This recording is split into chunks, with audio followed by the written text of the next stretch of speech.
Hoy se cumplen esos 20 años del famoso y conocido fallo del juez Ballestero, a través de una sentencia que, a pesar de sus limitaciones y precariedades, y que yo he criticado mucho, mostró por primera vez en el mundo entero lo que fue la deuda contraída por una dictadura militar, a través de un largo proceso que duró 18 años, donde originalmente intervinieron 35 peritos que fueron renunciando uno a uno hasta quedaron nada más que 6, 3 peritos del cuerpo de contadores de la Justicia Nacional y 3 peritos designados, 2 por la Academia Nacional, por la Facultad de Ciencias Económicas de la Universidad de Buenos Aires, y 1 por la Academia Nacional de Ciencias Económicas. Curiosamente, el perito designado por la Academia de Ciencias Económicas, en ese momento la Academia la presidía Guillermo Walter Klein, padre del que fue secretario de programación de Martínez de Oz. Ese perito, el doctor William Lely Chapman, además de ser un notable economista, integró este final. La conclusión final, además de todo un largo análisis, fue que la deuda externa de la dictadura no tenía justificación económica, ni administrativa, ni financiera, que los delitos denunciados se encontraban probados, que había habido préstamos celebrados por personas que no tenían función pública y que después fueron ratificados por el Poder Ejecutivo. Ahí en todo este proceso se mostró lo que había sido el endeudamiento de las empresas públicas, de los avales que nunca pagaron las empresas y que debió afrontar el Estado. Es decir, se mostró todo un cúmulo de ilegalidades, el incumplimiento de la Carta Orgánica del Banco Central, la modificación de una estructura legal para facilitar el acceso a los préstamos y al endeudamiento. Por eso se dictó la ley de inversiones extranjeras, la de entidades financieras, etc. Es decir, la investigación no fue muy buena porque tuvo una enorme cantidad de dificultades. ¿Cuáles fueron las dificultades? Que el Banco Central se negaba a entregar documentación que le pedía la Justicia Federal, al extremo que las actas secretas del Banco Central, a través de un dictamen jurídico, el asesor letrado del banco, planteó que el banco no iba a mostrarlas en razón de que había una decisión del directorio que no lo permitía. El juez que intervino en ese momento, que era el doctor José Nicasio Dibur, intimó al Banco Central que si no mostraba las actas iba a allanar el banco, porque ninguna institución del Estado podía negarse a un requerimiento del poder jurisdiccional. Y fue así que llevaron y mostraron las actas, donde estaban puestos en evidencia todas esas negociaciones espurias que se habían hecho. Por otra parte, cuando el juzgado pedía la documentación respaldatoria de la deuda. Germán, ¿podemos confirmar que estamos bien? Tenemos ahora un problema, entiendo que de conexión de FiberTel. Bueno, ahí volvimos en YouTube, creo que estamos de vuelta, y en Facebook también, así que listo. Disculpame, Alejandro, la interrupción, seguí por favor. No, y entonces, bueno, el juez, después de analizar todo esto, llegó a una conclusión bastante débil, y quiero hacer una aclaración. La idea original de la sentencia era establecer las responsabilidades penales de una serie de funcionarios. Pero el juez Ballestero no se animó a firmar esa sentencia, y a mí el secretario del juzgado me mostró el proyecto de sentencia que tendría que haber salido y el que finalmente salió. Es decir, Ballestero no se animó porque indudablemente tenía que enfrentarse fundamentalmente a todos los grandes deudores del país, a los titulares de las empresas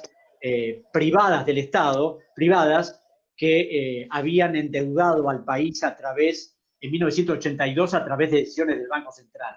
Entonces, enfrentar al poder financiero le resultaba muy complicado, y emitió esa sentencia estableciendo, sí, la ilegalidad de los préstamos, el incumplimiento de normas, el incumplimiento de la Carta Orgánica del Banco Central, y cometió un grave error, que en vez de cumplimentar las normas establecidas por el Código Civil y el Derecho Administrativo, que establecen que los actos ilegales son nulos de nulidad absoluta, los actos y sus consecuencias, se limitó a no decir una palabra de eso y a mandar la sentencia al Congreso de la Nación. ¿Qué hizo el Congreso? Absolutamente nada, como lo viene haciendo desde el 84 hasta el día de hoy. Y lo notable es que cuando una persona muy amiga mía,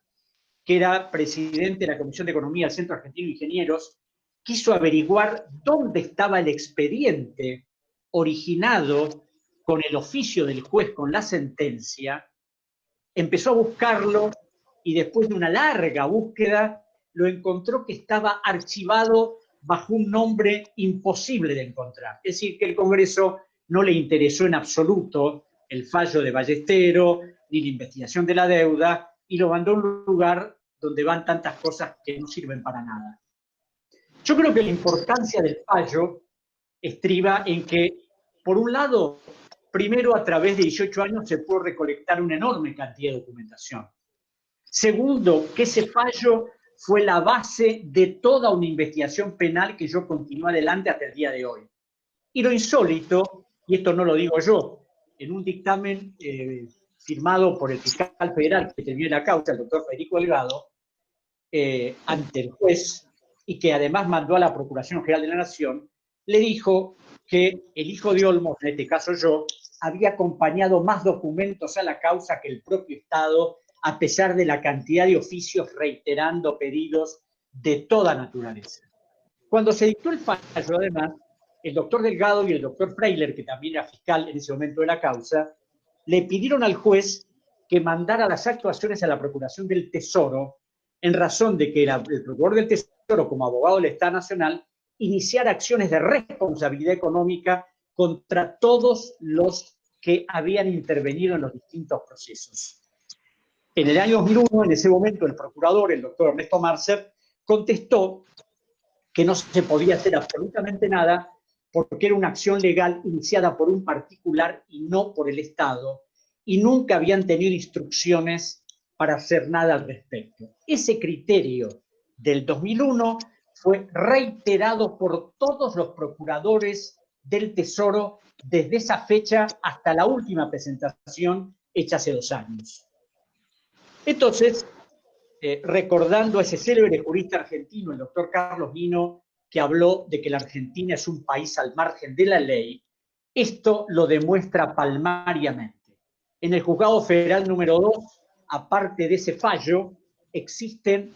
diría, una habitación de 4x4 llena de expedientes, de informes, de oficios, de pericias, de presentaciones, y el juez las mira y no resuelve nada.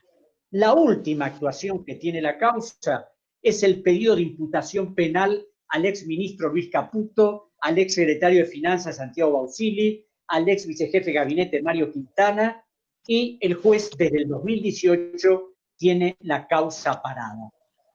Yo he ido al juzgado muchas veces, pero además, bueno, yo soy un particular denunciante. El doctor Delgado, que es el fiscal de la causa, ha hecho presentaciones, yo diría ya que inútiles, ante el procurador del Tesoro, el procurador general de la Nación, y simplemente téngase presente, es lo que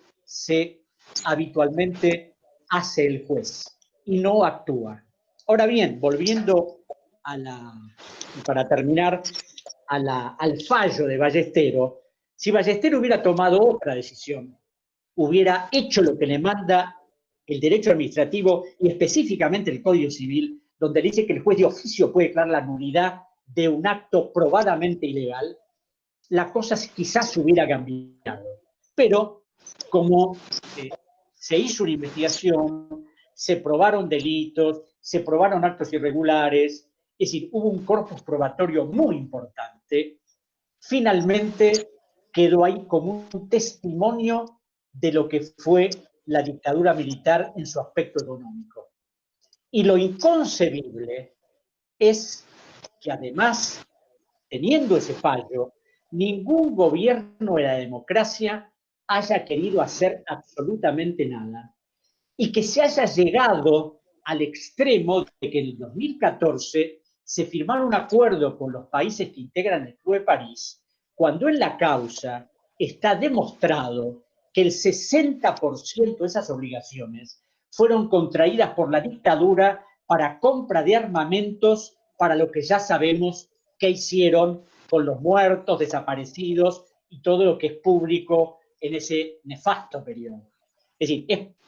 es inadmisible que un gobierno democrático haya respetado escrupulosamente las deudas de la dictadura militar y que todos los gobiernos que comenzaron en 1984 hicieran exactamente lo mismo.